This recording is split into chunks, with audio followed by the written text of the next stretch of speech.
Hi dears, ഇന്ന് മത്തങ്ങ കൊണ്ടൊരു മോരുകറി ഉണ്ടാക്കാം.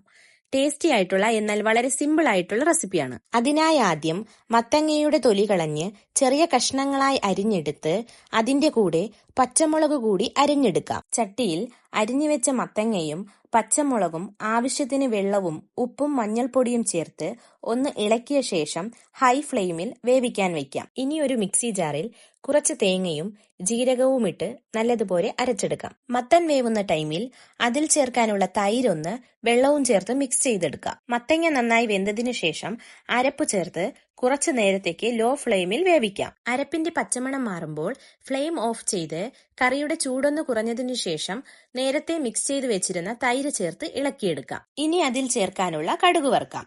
അതിനായി ഒരു പാനിൽ എണ്ണ ഒഴിച്ച് കടുക്, വറ്റൽമുളക്, കറിവേപ്പില, കുഞ്ഞുള്ളി, വെളുത്തുള്ളി, കുറച്ച് മഞ്ഞൾപ്പൊടിയും കൂടി ചേർത്ത് നന്നായി കടുവറുത്തെടുക്കാം. ഇനി കടുവറുത്തത് മത്തങ്ങ മോരുകറിയിൽ ചേർത്ത് എല്ലാം ഒന്ന് മിക്സ് ചെയ്തെടുത്താൽ നല്ല സൂപ്പർ ടേസ്റ്റി മത്തങ്ങ മോരുകറി റെഡി. ചട്ടിയിലെ സ്വാദ് എന്ന എന്റെ യൂട്യൂബ് ചാനൽ എല്ലാവരും ഒന്ന് ലൈക്കും ഷെയറും സബ്സ്ക്രൈബ് കൂടി ചെയ്യണേ.